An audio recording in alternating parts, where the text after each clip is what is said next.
Good morning, everyone. Labrīt visiem! First, I would say that it's been a while since the last time I've been in such a powerful and energetic encounter. Ir pagājis jau ilgs laiks, kopš es esmu piedalījusies šādā spēcīgā, enerģiskā notikumā. So on behalf of the Embassy of the State of Israel to the Republic of Latvia, it is my great pleasure to welcome all of you and thank all of you for being here with us today. Un no Izraēlas vēstniecības Latvijā puses es gribu izteikt pateicību, ka jūs visi esat šeit. Your presence here reflects a shared belief that dialogue, friendship, and mutual respect are stronger than hatred, division, and fear. Un šeit es no jums redzu, ka dialogs un draudzība un sadarbība ir daudz spēcīgāka nekā ienaids un sašķirtība.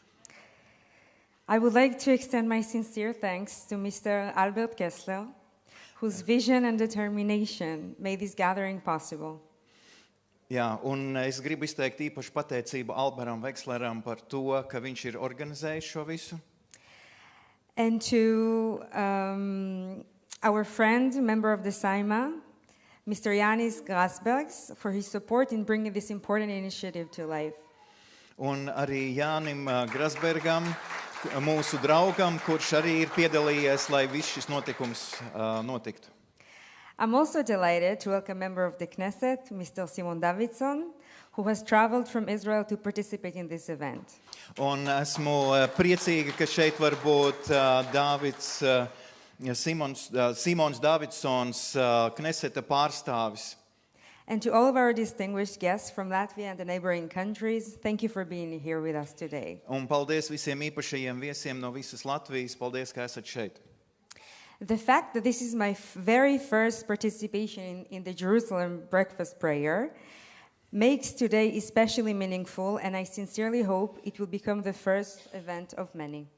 Un šī ir mana pirmā reize, kad es piedalos Jeruzalemes lūkšanu brokastīs, un es ceru, ka tas nav vienīgais, bet būs turpmāk. Over the past year while serving here in Latvia, I've had the privilege of getting to know many members of the Christian community. Un iepriekšējā gada laikā, kad es esmu šeit Latvijā, man ir prieks iepazīties ar daudziem kristīgās sabiedrības pārstāvjiem.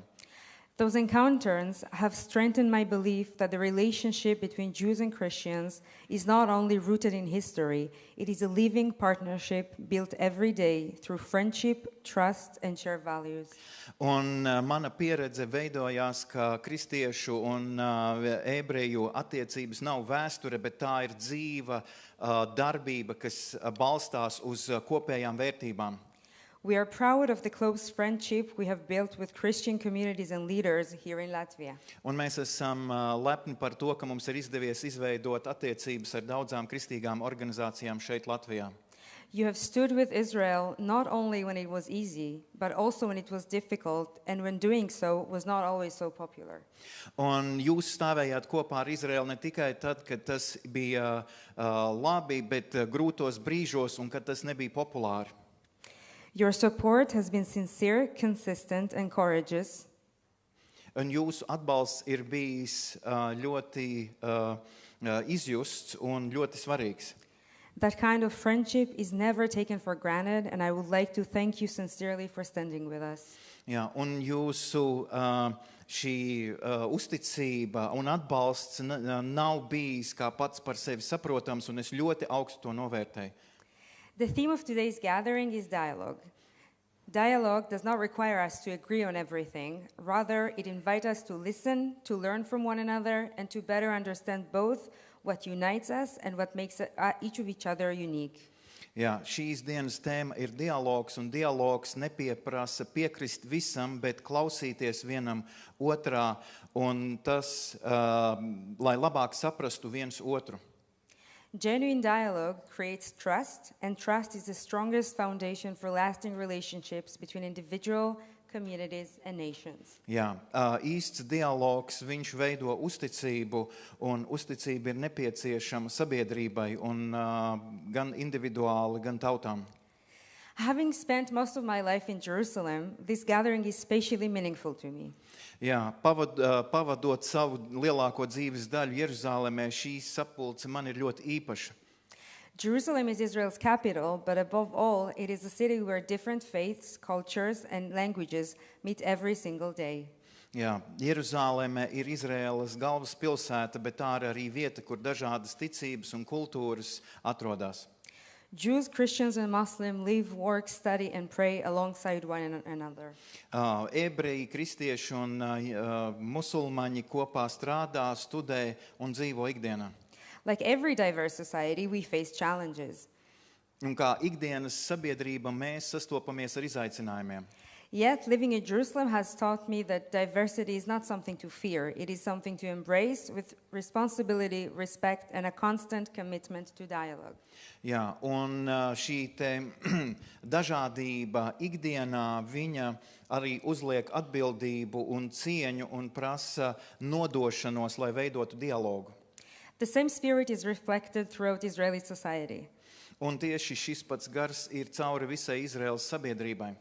Israel is the only country in the Middle East where the Christian population continues to grow and where Christian communities enjoy full freedom of worship and play an active role in public life. Jā, Izraēla ir vienīgā valsts visā tuvajos austrumos, kur kristiešu sabiedrība var pieaugt un baudīt savu pielūgšanas brīvību.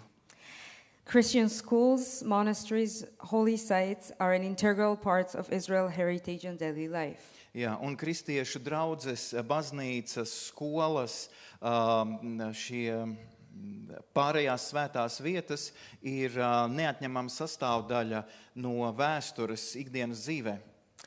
At the same time, we should never ignore incidents that contradict these values. Un ka ikdienā mēs sastopamies ar notikumiem, kas pretrunā šīm vērtībām. Acts of harassment or violence against Christian clergy or places of worship are unacceptable. Un šie notikumi, kad tiek izrādīta vardarbība pret šīm vietām, nav pieņemama. They do not represent Israeli society or Jewish values.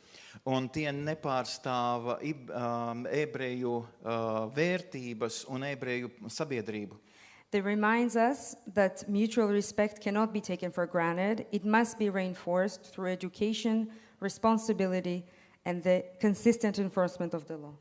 Jā, un šie notikumi mums rāda un māca, ka to mēs nevaram pieņemt kā paši sevi saprotam, bet tie ir jāmāca caur vadību un caur atbildību. The same values that makes today gathering so important. Jā, un tieši šīs vērtības, kas padara mūsdienu ļoti svarīgu. Around the world, we are witnessing a troubling rise in anti-Semitism. Jā, visapkārt pasaulē mēs esam liecinieki, kā antisemītisms pieauga. In many places, Jews no longer feel comfortable wearing a kippah, a Star of David, or even speaking in Hebrew in public. Jā, daudzās vietās ebreji, viņi baidās nesāt kipu, viņi baidās runāt ebreju valodā vai nesāt Dāvida zvaigzni. Jewish schools, synagogues, and community centers require unprecedented levels of security. Jā, un ebreju skolas, sinagogas un sabiedriskās centri, viņi pieprasa augsta līmeņa drošības pasākumus. Only recently, our colleagues Sarah Milgram and Yaron Lishinsky were murdered outside of the Jewish Museum in Washington while attending a Jewish community event. Jā, pavisam nesen mūsu kolēģi Sāra Milgrima un Jarons Ličinskijs, viņi tika nogalināti pie ebreju muzeja Vašingtonā, kad viņi piedalījās pasākumā. Their murder was not only an attack on two innocent young people, it was a painful reminder that hatred towards Jews remain a very real threat today. Jā, un viņu nāve mums atgādina par to, ka ebreju sabiedrība piedzīvo ļoti, ļoti lielus draudus. Israel, like every democracy, is open to criticism and debate. Jā, Izraela ir atvērta demokrātijai un atvērta arī kritisismam un debatēm. We may disagree about government or policies. That is a natural part of democratic life. Jā, mēs varam nepiekrist dažādiem valsts lēmumiem, un tā ir daļa no demokrātiskās dzīves. But there is a fundamental difference between criticizing a government and denying an entire people's right to self-determination. Jā, un tur ir liela atšķirība kritizēt valdības lēmumus vai kritizēt tautas tiesības uz dzīvošanu. The Jewish people's right to a homeland in Israel should never be open to question. Jā, ebreju tiesības dzīvot savā dzimtenē nedrīkstētu būt apspriestas nekādā gadījumā. History teaches us that hatred rarely stops with one community. Jā, un vēsture mums māca, ka naids reti kad apstājas pie vienas sabiedrības. Anti-Semitism is often an early warning sign of a broader assault on religious freedom, democratic values, and human dignity. Un antisemītisms ļoti bieži ir agrais brīdinājuma zīme tam, ka lielākiem uzbrukumiem reliģiskajām brīvībām, demokrātijas vērtībām vai tādai cilvēciskai piederībai. Standing against it is not only a Jewish responsibility, it is a shared responsibility for everyone who believes in freedom, coexistence, and mutual respect. Stāvēt vai iestāties par to nav tikai šāda jūdu atbildība, tā ir kopējā atbildība ikvienam, kurš tic brīvībai un vienotībai. The Embassy of the State of Israel looks forward to continuing this dialogue and to strengthening the friendship that brings our community closer together. Un Izraels vēstniecība viņas vēlas turpināt šo sadarbību, dialogu, lai stiprinātu sadraudzību, kas šīs sabiedrības daļas satuvina. Thank you for your friendship, your solidarity, and for being here with us today. Jā, paldies par jūsu draudzību, par vienotību un par to, ka esat kopā ar mums šodien. Thank you.